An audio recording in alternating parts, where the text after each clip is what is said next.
So guys, welcome to Daily Football Madness and we are back with crazy football news और Barça से related news है उसके ऊपर हम डिस्कशन करेंगे। किलियन एम्बापे और पीएसजी के दरमियान क्या वॉर चल रही है उसके ऊपर हम डिस्कशन करेंगे, लेकिन सबसे पहले हम बारसा की न्यूज से स्टार्ट करते हैं और सबसे पहले हम थोड़ी सी पॉजिटिव न्यूज से स्टार्ट करते हैं।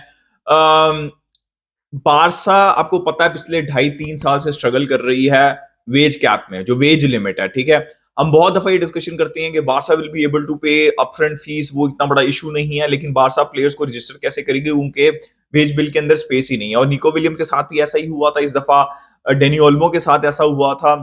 हमने सारी स्टोरी देखी है कि डेनी ओल्मो को बारसा ने कैसे रजिस्टर किया। तो न्यूज इज के बारसा का जो वेज बिल है वो 210 समथिंग यूरो से बढ़ के 420 प्लस पे चला गया। तो ऑलमोस्ट जो है बारसा का जो वेज जो सैलरी कैप है वो डबल हो चुकी हुई है।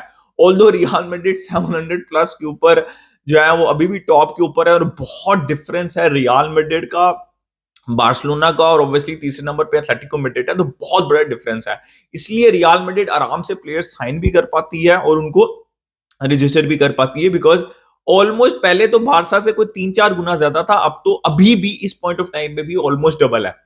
बड़ी एक अच्छी न्यूज है। आई थिंक जैसे जैसे नाइकी की डील होगी वैसे और भी इंप्रूव होगी, बिकॉज जो आपका जो वेज कैप होता है वो आपकी जो आपके रेवेन्यू जनरेट आप जितना करते हैं उसके ऊपर डिपेंड करता है। तो ये बहुत अच्छी न्यूज है बार्सिलोना के लिए और मैं हमेशा से ये कहता रहा हूं कि आपको लपोटा से ये मुझे भी प्रॉब्लम है, किसी को भी और भी हो सकती है कि वो किस तरह बोलते हैं आके मीडिया के अंदर, क्या फॉल्स प्रोमिस करते हैं। लेकिन एक चीज जो बारसा ने और एलिमिनी ने, उसको भी मैं बहुत ज्यादा क्रेडिट दूंगा शुरू के अंदर, कि पूरे मैनेजमेंट का क्रेडिट है कि हमने वेज बिल कम करने के अंदर काफी ज्यादा वेज बिल हमने एक तो कम किया है और दूसरा कि ये जो लिमिट है इसको हमने बढ़ाया है। ठीक है, वेज कैप जो है इसको हमने बढ़ाया है, ज्यादा स्पेस लेके आए हैं। तो इसके अंदर काफी ज्यादा रोल है बार्सिलोना की मैनेजमेंट का और लपोटा को, जो चीज क्रेडिट के ऊपर है उसका क्रेडिट जाना भी चाहिए। सो गाइस, ये तो मैंने आपको अच्छी न्यूज बता दी है और होपफुली हम 1:1 में भी आ जाएं जैसे अक्टूबर के अंदर कहा है लपोटा ने, और उसके बाद चीजें जो है वो मजीद इंप्रूव हो विंटर और स्पेशली नेक्स्ट समर के अंदर। देखिए, अब हम बात कर लेते हैं थोड़ी सी गावी के ऊपर। ठीक है, पॉजिटिव न्यूज इज दैट आपने सबने देखा होगा Gavi is back in training और it was bit early than expected for me at least. मुझे ऐसा लग रहा था शायद शुरू में, और न्यूज भी ऐसी आ रही थी कि नवंबर दिसंबर तक गावी जो है वो बिल्कुल भी अवेलेबल नहीं होंगे, but he is back in training. लेकिन इसका मतलब ये नहीं है कि वो इंटरनेशनल ब्रेक के बाद अभी जो मैचेस जो हैं अब आने वाले हैं, जिरोना का मैच, वो अवेलेबल होंगे। आई थिंक वो ट्रेनिंग करेंगे और उसके बाद पहले न्यूज आई थी कि with in 2 weeks he will be available. लेकिन अब दोबारा न्यूज ये आ रही है कि गावी जो है वो इंटरनेशनल ब्रेक जो अक्टूबर में होगी उसके बाद अवेलेबल होंगे। देखिए, एसीएल इंजरी हुई थी यहाँ पे गावी को, रश मत करें।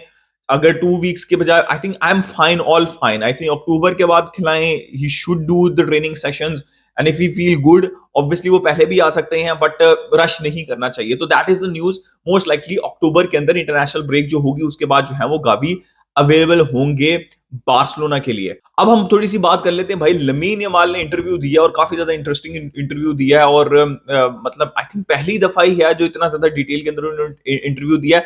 काफी ज्यादा मेच्योर दिखे हैं। देखें, लमीन यमाल की अच्छी बात यह है कि पिच के ऊपर भी और आउटसाइड द पिच भी काफी ज्यादा मेच्योर दिखते हैं। उसके अंदर सबसे ज्यादा इंपॉर्टेंट चीज यह है कि उनसे रेसिज्म के ऊपर क्वेश्चन पूछा गया। आपको पता है स्पेन में जब भी इंटरव्यू होगा, black person is sitting in front of camera, interviewer ने जो है वो रेसिज्म के ऊपर क्वेश्चन पूछना है। तो उन्होंने भी पूछा और लमीन यमाल ने सिंपल सा आंसर दिया, we know our values, it's not worth it. ठीक है, और ये बहुत ज्यादा मेच्योर आंसर था। आप बिल्कुल मतलब इस एज के अंदर आराम से आपको जो इंटरव्यू ले रहा है वो आपको जो है वो डिफरेंट चीजों के अंदर डाल सकता है, फंसा सकता है, बट यहाँ पे लमीन यमाल नहीं फंसे और आप मतलब आप देख सकते हैं कि उनकी मेच्योरिटी है।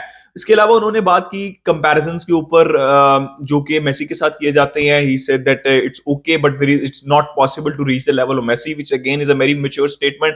और वो अपना नाम बनाना चाहते हैं और मैं भी हमेशा ये कहता हूं कि दिस इज मतलब नेक्स्ट दिस कुछ भी नहीं होता। अब हिस्टोरिकली देख लें, जो प्लेयर का नाम बनना होता है वो प्लेयर का नाम रहता है, वो नेक्स्ट जो नेक्स्ट बिग थिंग 4-5 साल तक रहते हैं ना, उनको ऐसे ही याद किया जाता है कि यार ये नेक्स्ट मेसी था, ये रोनाल्डो था, लेकिन ये एक्सपेक्टेशंस के ऊपर जो है वो पूरा नहीं उतर सका। तो दैट इज रियली गुड। बैलन डोर के बारे में उन्होंने बात की ऑब्वियसली कि वो इस साल तो नहीं जीत सकेंगे, but obviously he will thrive in future to win Ballon d'Or. बाकी एक इंटरेस्टिंग चीज जो सबसे ज्यादा मुझे इंटरेस्टिंग लगी, और भी बहुत सी बातें उन्होंने की पर्सनल लाइफ से रिलेटेड और ऑब्वियसली प्रोफेशनल लाइफ से रिलेटेड। उन्होंने ये भी बोला कि Real Madrid we are league leaders, तो थोड़ा सा दर्द हो रहा होगा मैड्रिड के अंदर, बट ही ऑल्सो सेड कि जो मैंने यूरोज के अंदर किया, hope people in Madrid like me, because obviously Spain को तो सभी सपोर्ट करते हैं ना। लेकिन जो सबसे ज्यादा मुझे इंटरेस्टिंग चीज लगी वो निको विलियम्स है। मैं निको विलियम्स के ऊपर आना चाहता हूँ। देखिए, लमीन यमाल ने ये नहीं, उन्होंने ये कहा कि wants to play with Nico Williams, कि मतलब वो एथलेटिक क्लब में है, होपफुली नेक्स्ट सीजन पॉसिबल हो सके। और फेब्रिजियो ने भी ये चीज रिपोर्ट की है कि Barca is still interested in Nico Williams.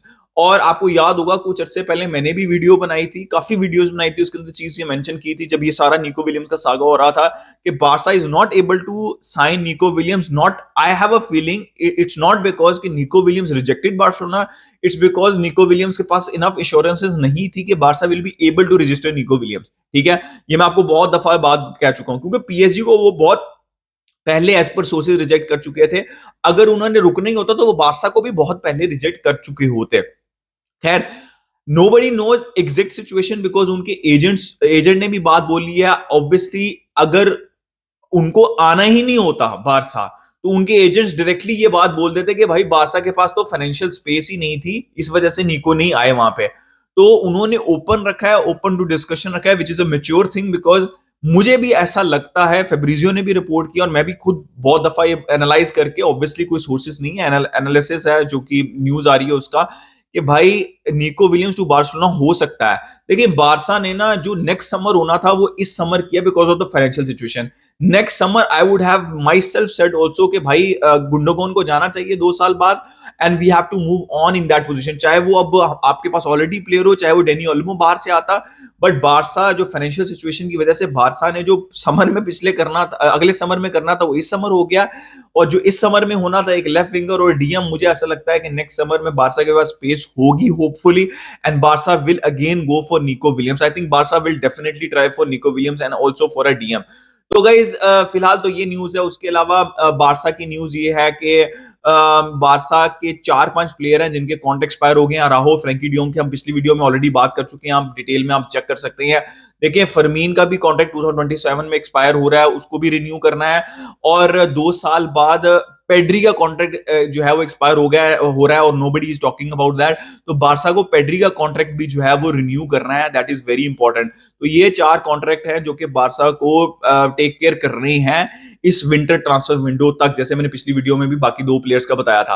Let's move on. ये बारसा की न्यूज थी मोर और लेस। आंसू फाटी इज बैक और ये सारी चीजें, इंटरनेशनल ब्रेक और मैचेस होंगे उसके ऊपर हम डिस्कशन करेंगे।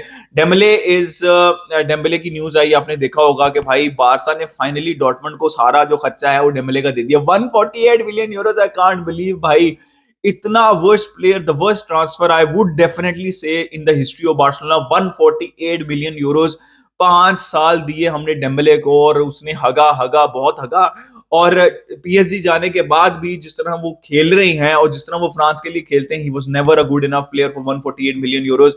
नेमार गए और बारसा जो है वो पैनिक कर गई, और बारसा ने पैनिक करके, चले कुटिन्यो तो बनते थे उस टाइम पे और वो वर्क नहीं किए, वो कभी चीजें वर्क नहीं करती, बट आई थिंक बारसा ने गलत किया था डेम्बले के ऊपर। और वी पे मतलब आप इमेजिन करें, हमने 210 220 हमें मिले थे नेमार के लिए, और हमने उसमें से 150 मिलियन यूरोस डेम्बले के ऊपर लगा दिए, मतलब जो इतने यंग थे, मतलब we never went for an experienced guy, मतलब यार इट्स क्रेजी।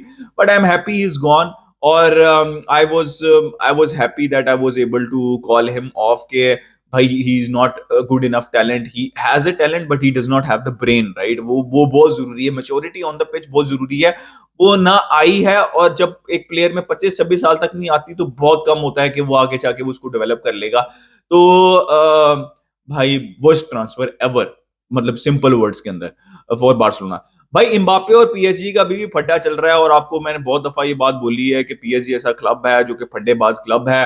वो प्लेयर रुकता है तब भी उसको तंग करते हैं, जब प्लेयर चला जाता है उसको भी तंग करते हैं। भाई अप्रैल मई जून की सैलरी फेब्रिजियो ने रिपोर्ट किया, 3 महीने की सैलरी नहीं दे रहे, वेजेस नहीं दे रहे भाई। बोनसेस तो अलग की बात है, वेजेस नहीं दे रहे, जो कि 50-55 मिलियन है। तो लीग वन की जो कमेटी है उन्होंने रूलिंग जो है वो एम्बापे के हक में दी है कि भाई पैसा दो। ठीक है, वैसे तो बड़ा कहते हो कि हमारे पास बहुत पैसा है, पैसा भी है। पीएसजी को पैसे का इशू नहीं है, वो दे सकते हैं उनको, ठीक है। उनको है बस वो मतलब बगैरती करनी है कि ना भाई हम अब फड्डा हो गया तो हमने अब मुश्किल तो करनी है। तो व्हिच इज़ थोड़ा-सा मुझे अजीब-सा लगा जो चीज़ आपने कमिट की हुई है प्लेयर को जब तक उसका कॉन्ट्रैक्ट था तो आप दें उसको और वेजेस तो रोकने का तो कोई तुक ही नहीं बनता ना, ये तो कोई मतलब लॉजिक ही नहीं बनती। तो खैर I think eventually PSG will have to pay and they will play and Mbappe will get his money. So guys that was the news अपना opinion there regarding everything in the comment section like कर दिया, subscribe कर दिया, मिलते हैं next video में। चल bye.